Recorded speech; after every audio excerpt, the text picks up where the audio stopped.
Right. Except that we actually had a civil war. Yeah, right? we did. And we had a civil war. And you know what didn't drive the civil war? Facebook, because it wasn't around, right?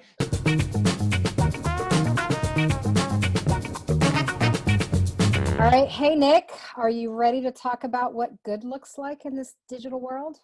Let's talk about Facebook. No. Let's talk about social media. Awesome. I know many of us have. Technology. Yes, technology.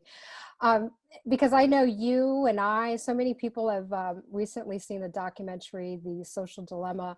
After all, I mean, it's the top 10 most popular item on Netflix for the past couple of weeks. And if you haven't seen it, you're not missing much, because I know so many of us have read up on this topic or seen the news talk about this so-called ills of technology like social media or search engine platforms. It's nothing new.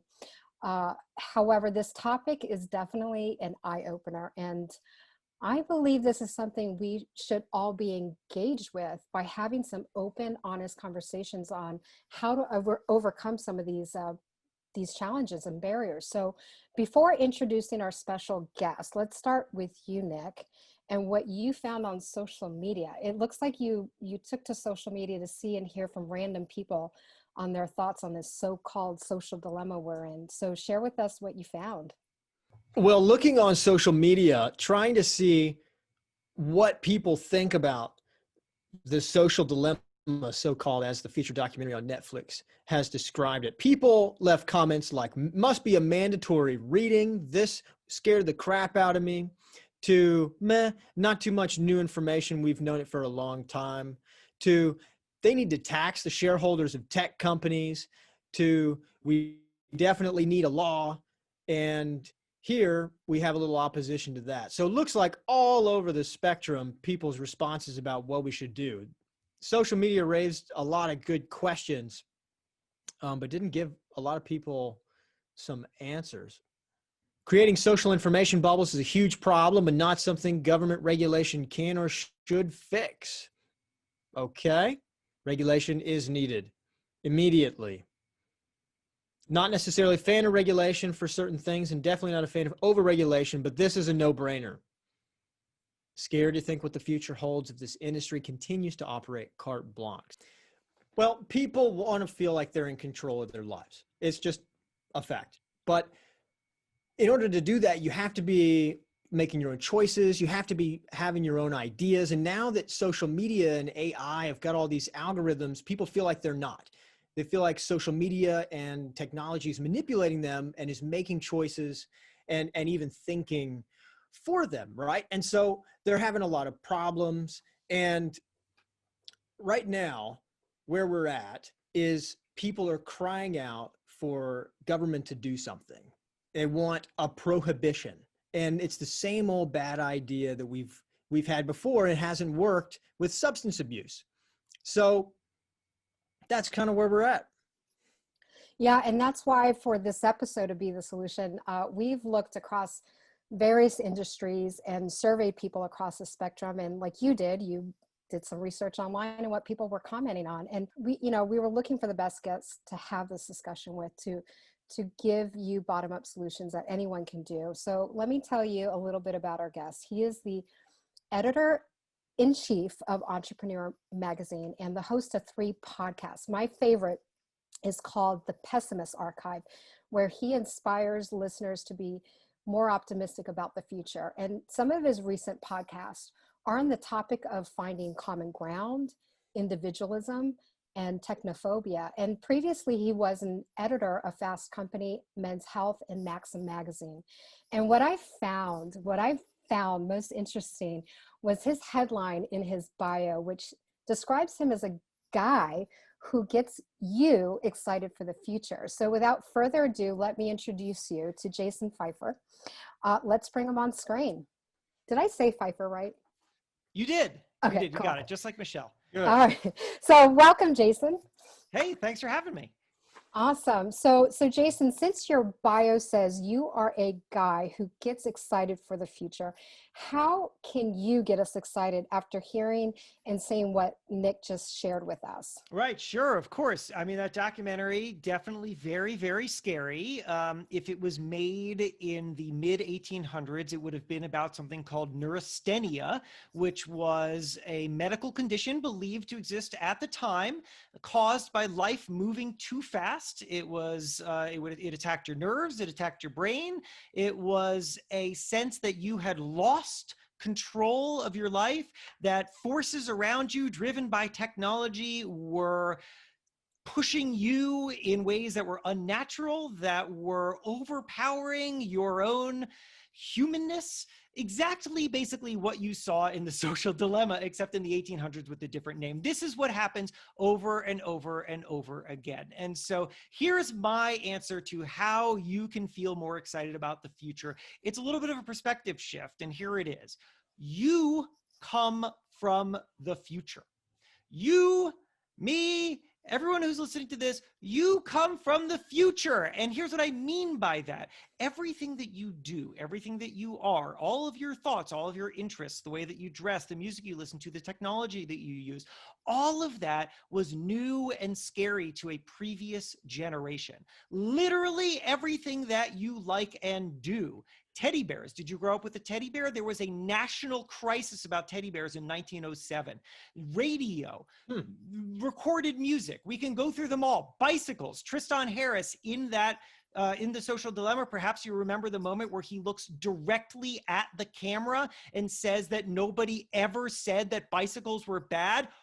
Do some research, because it's exactly what they said. They said that bicycles would make you insane. They said that bicycles were going to harm children's minds. They said that bicycles were going to decrease church attendance. They said everything about bicycles that Tristan Harris is now saying about social media. So here's the thing.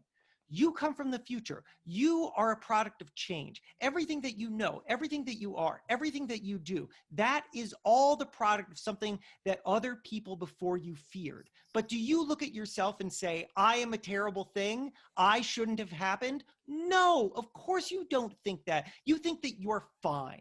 You think that you're good. In fact, you think that you're so good that you are now afraid, possibly, of losing the things that you're familiar with and then being replaced with other things. You're afraid of exactly what the previous generation was. And so what I encourage people to do is to recognize that they come from the future, which is to say that they are the product of change, and change worked out okay. And if you can accept that change worked out okay in creating you, that you should be okay. You should open your mind to the possibility that the next things that are coming that are going to replace the stuff that you're familiar with are going to be okay too. I'm so excited. I think the podcast is over. Done. No. We'll close it up right there. Nick, what do you got?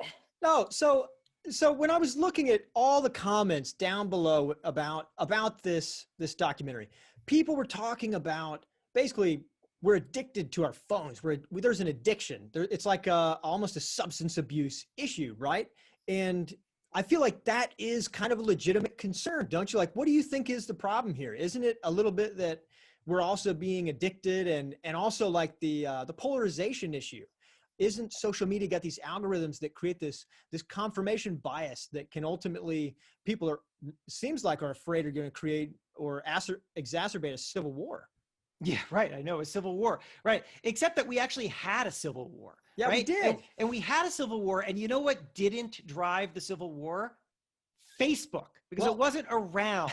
Right. So I think that it's really important to understand the context and the history of the things that we're talking about. I was just recently, for a new episode of Pessimist's Archive, I was interviewing this guy named David Scheimer, who wrote a book called Rigged. Rigged is a book about 100 years of electoral interference from Russia. And the point that he makes that is so powerful is that he says, I asked him how he got into this, because he interviewed more than 130 officials for this book, including seven former CIA directors and a former KGB director.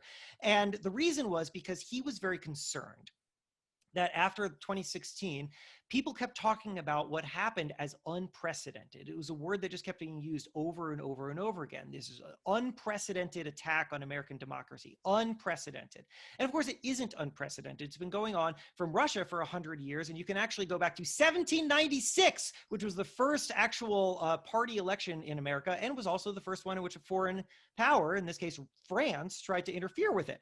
So this is not unprecedented. And David makes this very valuable point, which is that when you call something unprecedented, then you say that there's no history behind it. And when you say that there's no history behind it, then you are opening yourself up to rumors, myths, and lies by trying to attach the problem to whatever the most current thing is. And if you do that, then you miss the problem. So let's talk about addiction. First of all, you can find a long history of people talking about technology being addictive. They said it about the novel, they said it about radio. And I'm not just talking about like some crank saying it. For the radio, medical journals were filled with articles by medical professionals who were very concerned about the addictiveness of radio, claiming that children, of course, would be addicted and would lose all interest in anything else. That women would be so focused on the radio. This was a particular concern for women because this is a constant throughout fears of technology, is that women are more susceptible to it. That radio would freeze their faces into a kind of hardened thing that they called radio face. That's how addictive radio was going to be. Right? So when you look back and you see this, then I think that you have to say, Jason. I think, well, with Botox, with some Botox, that can happen. Yeah, I hope that people are so focused on my podcast that their faces are freezing. I guess that would be a compliment. But anyway, the point that I'm trying to make here is that when you look back and you see that we've been having this same conversation about the newest technology over and over and over again, then it's worth expanding the problem beyond the technology. Are we habitual?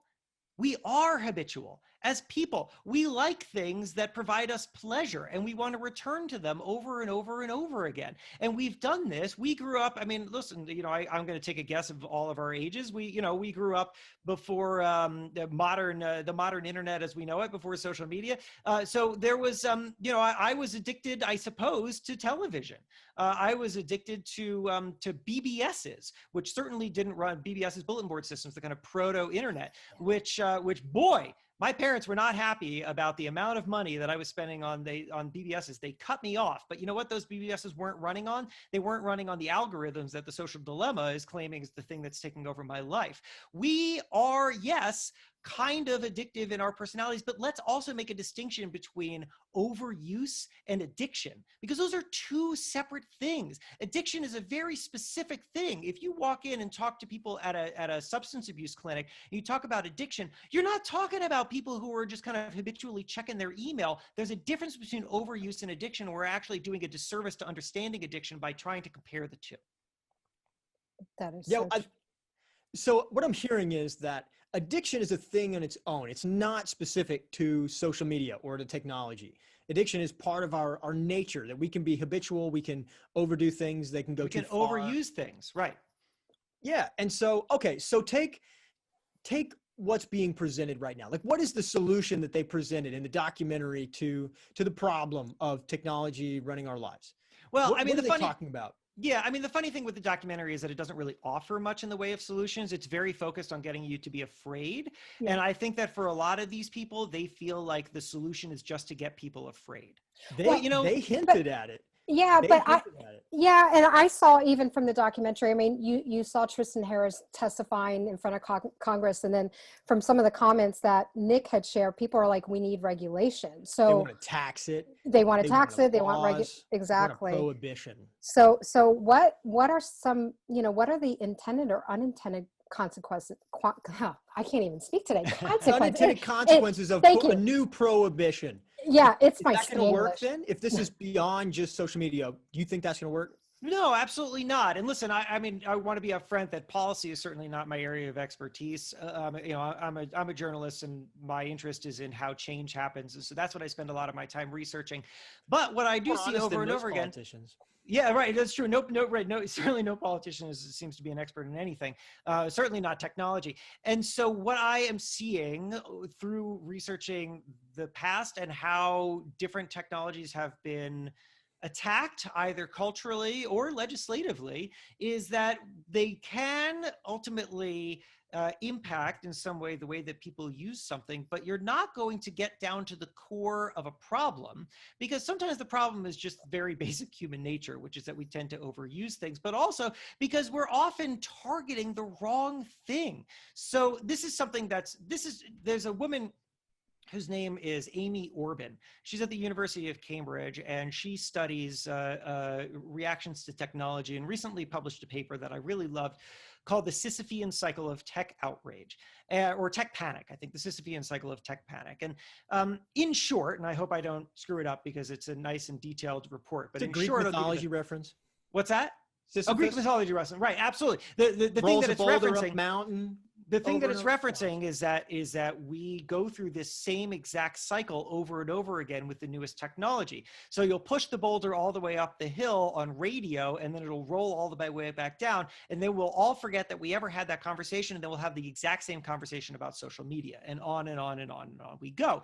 And so lawmakers do play a role in this, and it's a really interesting role. So generally, what happens is that technology starts to create some kind of changes in behavior in what are seen as vulnerable populations, children, for example, and that gets people very concerned. And when people are concerned, you get the media who start covering it, and then people start demanding answers. And of course, that's when politicians see an opportunity to step in and say, I've got some answers. And that's when funding opens up for scientists. Now, the interesting thing about that is that scientists do good work, but good science takes a long time, and too long for politicians. So what you end up with are the scientists who move quickly and get the very first drafts of research out, and then that gets seized upon. So that's how, for example, if you go back a few years, what you see was all this research that came out, very scary, into Facebook depression.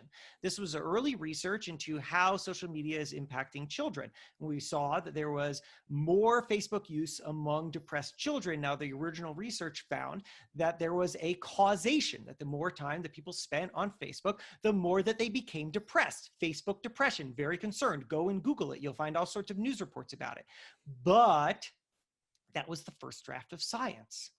And the first draft of science is never the final draft of science. That's how science works. That's okay. Science is supposed to be an iterative process. Somebody puts something out, it gets reviewed, it gets updated. Somebody else puts something else out. They say, well, I've now reviewed these 10 past studies and I've found patterns in them, et cetera, et cetera. But what we have instead is we have first draft science that gets trotted out in front of congressional panels so that they can point to things and say, we have identified the problem. Now, meanwhile, science is going to continue, but now the politicians are off to the races. And they often, and this is interesting that Amy said this, they often don't actually do that much, because sometimes there's just not a hell of a lot you can do. I mean, let's talk, what exactly are you supposed to do to regulate radio? I mean, there was a lot of regulation in radio, but you're not going to make radio go away, and you're not going to make storytelling go away. And even though Congress, for example, this also happened with comic books, Congress did step in. There were all sorts of scary hearings about how terrible comic books are. The industry itself self-regulated in an awful way with the Comics Code Authority. And but did that stop great comics from being made? No, set it back a couple decades, but we still have fantastic comic books. So, you can't really stop it, but what you can do is you can step in with some legislation that isn't really all that constructive, but does get everyone to feel like, whew, problem solved. We've done something. We've done something. Right? You said that policy is not your area of expertise, but you explained it very well. Yeah, that was pretty good. That was pretty good. And so, and then just to finish up the cycle of tech outrage, and then everybody moves along. Scientists a few years later finally come out with like, oh, well, now we finally understand what's going on, which, by the way, in the case of Facebook depression, is that it was actually a correlation, not a causation, and that what you're really seeing is that children who are depressed are more likely to use Facebook. Why? Probably because they're finding community that's valuable there. So if now you think the solution is to take them off of Facebook because you think that Facebook is causing the depression, then actually what you're going to do is create more harm. So this is really quite counterproductive. But legislation has played a role. Everyone feels like they've done something. The politicians get to claim victory for their next reelection, and onward we move. But speaking of kids, I mean, I have kids, and this is an anecdotal, point of view here, but I have hope in Generation Z. I ask my kids they're not on Facebook. And I asked them why. And they're like, because you guys, Gen Yeah, Z, boomers right. are on it. Of course. But I am actually so impressed with their knowledge. I test them every once in a while. One was a few months ago, or so, almost a year ago, when these oil fields in Saudi Arabia were attacked by drones. And it was Monday morning, I'm driving them to school, and I was like, did you hear what happened in Saudi Arabia? And they're like, yeah, these oil fields were attacked and drones, and it's going to affect the global market by, I forget how much of a percent. They were like quoting me these things. I'm like, wait a minute, you're not on social media. Well, they are. They're like on Instagram and Snapchat, and they look at their YouTube newsfeed. But I'm like, where are you getting this? Because we're not watching the news together. You're not with me on Facebook. And they explained to me, Snapchat newsfeed, YouTube newsfeed. And for me, I'm kind of hopeful that in their generation, they're just focusing on sound bites and not getting trapped in what my mom, because like my mom would always explain, you know, she would call me up. She's like, did you see what so-and-so said on Facebook? What do I say to this comment? I don't agree with her. And I'm like, oh, I don't have time for this. Right. Don't say anything. My kids, Doesn't matter. I think my kids, at least for me, they're smart enough not to engage in that. And they're just getting sound bites. Because growing up for me, the only news I had were like the what was it called? The nightly news with Ted Koppel or whatever. And it was 30 minutes of sound bites. That was it. No debate. So I don't know. You have kids, and I have kids. My kids are a little too young to be engaging with any news. I have a 5-year-old and a 19-month-old. So we're a few years away from that.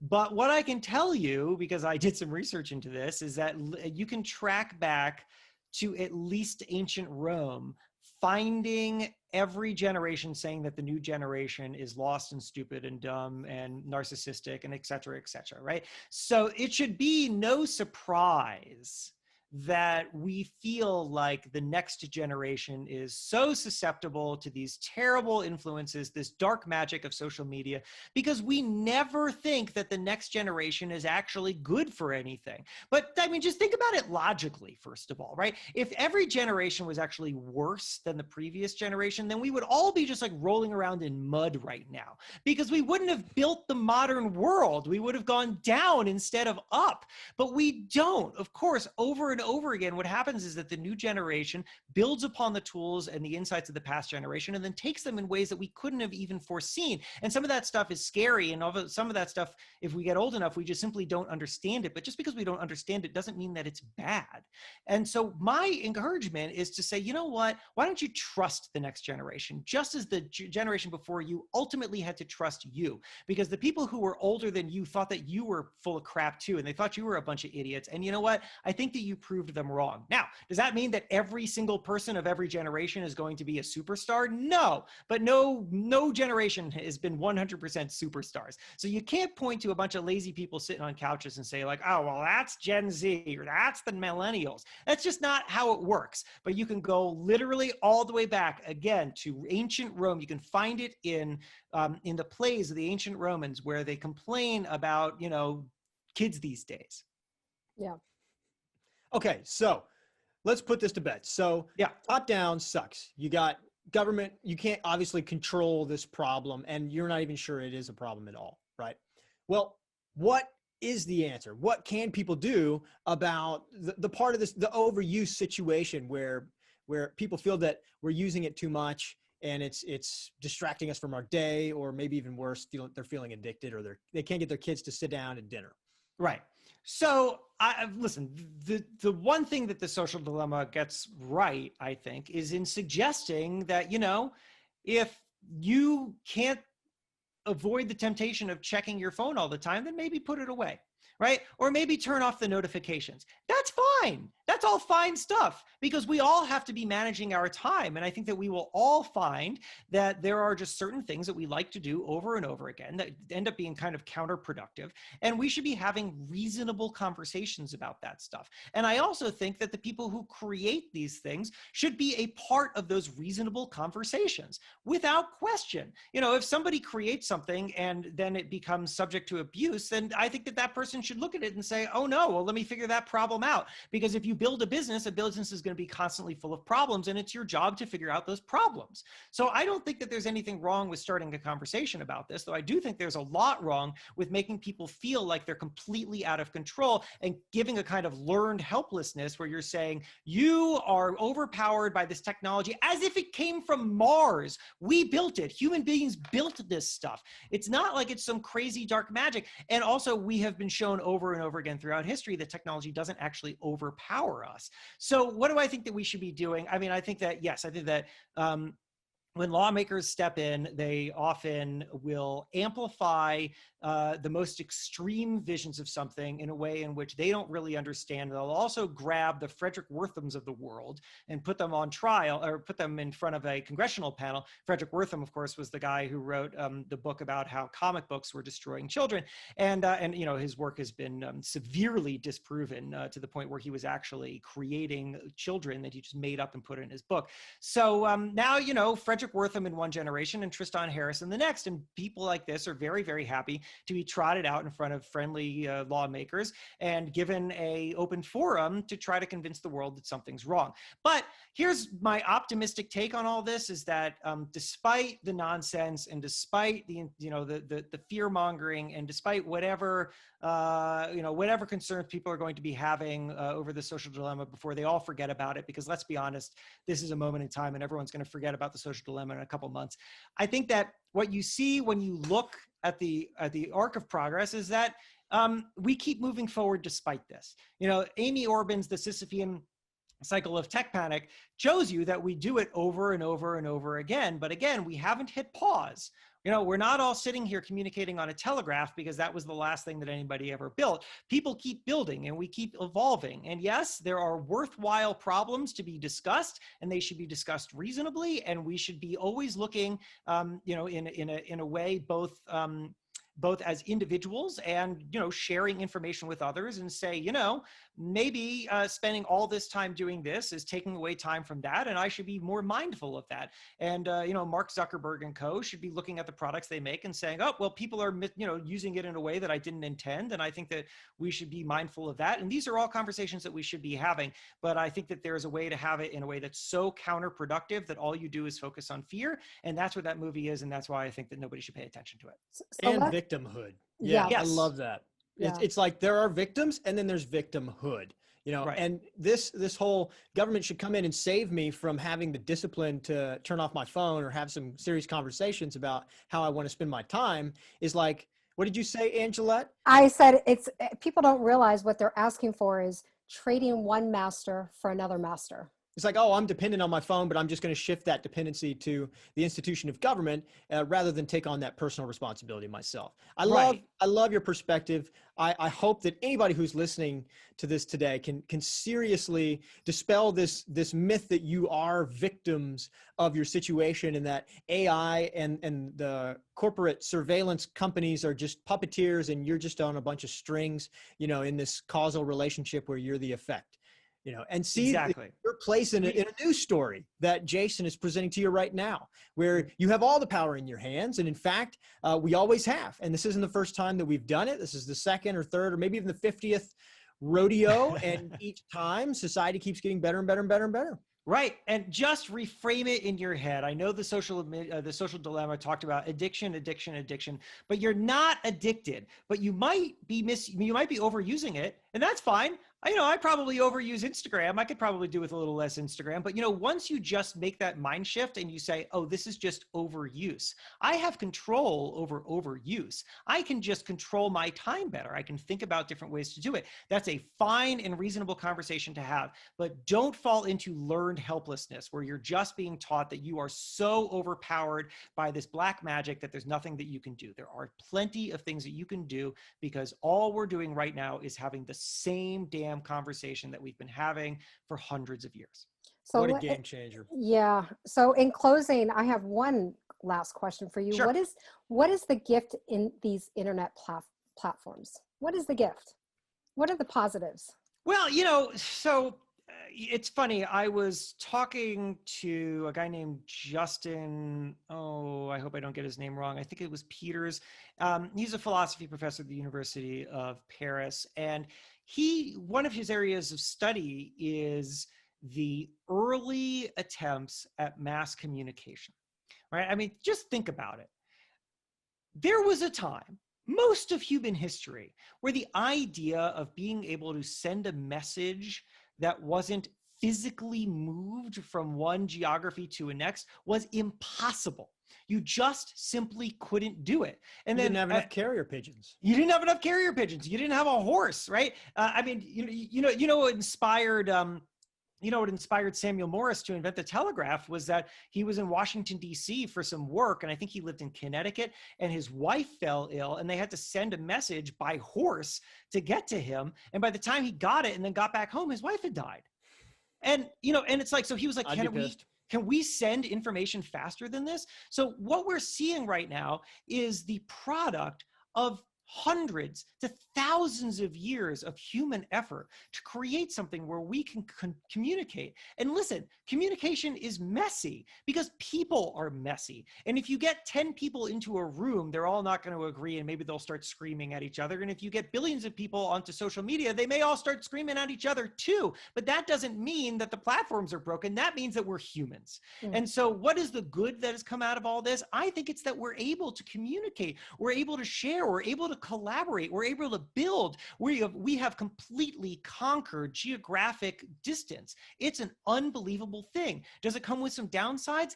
Yeah, it does come with some downsides, but you're never going to create something perfect. To me, the question is always, are the problems of today better than the problems of yesterday? And I think that the answer to that is yes. And our job is now to just keep building. Awesome. Nick, you're my closer. Well, what are your thoughts? In the 70s, Nixon tried the prohibition, the war on drugs. We tried to solve the issue of addiction and substance abuse through control, through no-knock raids, through warrantless surveillance, through all of these top-down methods, and it's been an utter failure.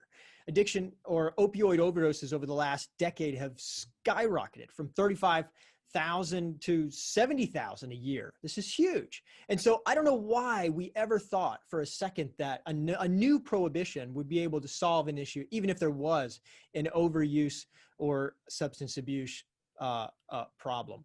What's really going on that I want people to get a grip on is there's whatever's happening, and then there's our story of whatever is happening. And story making is something that people have been doing for hundreds of thousands of years. And that is our interpretation of the events. And those stories can actually either lead us somewhere productive, or they can create an internal barrier. And if is a barrier in front of you, and a real external barrier, and you have a really bad mental model or story about this, like I'm just a victim and the puppeteers are manipulating my life, then you're stacking an internal barrier on top of an external barrier. And you know what you got then? Then you got a big wall. Then you have a real barrier. So what I want you to do is I want you to really consider what Jason is talking about here, and a new story that you can frame your life in, to give it meaning and to give context around this technology situation that we find ourselves submerged in a way that will empower you to be able to use these systems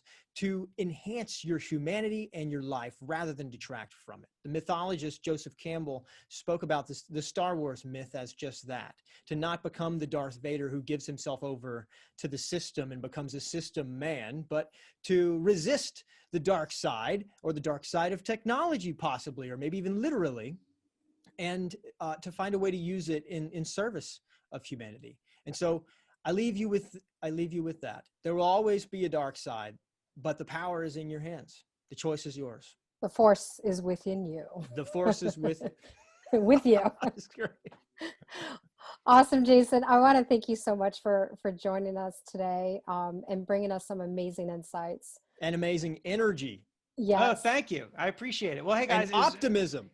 We need more of it these days, and I'm happy to deliver. So, thank you so much. If anybody wants to check out any of the stuff in more detail that I was talking about, most things that I said have come out of the research that I've done for Pessimist's Archive. So please check out that Pessimist's Archive podcast wherever you get podcasts. It is awesome. And I hope that what Jason brought to us inspires some of you out there listening to us today. But I also want to challenge all of you to do something I've been doing for a long time.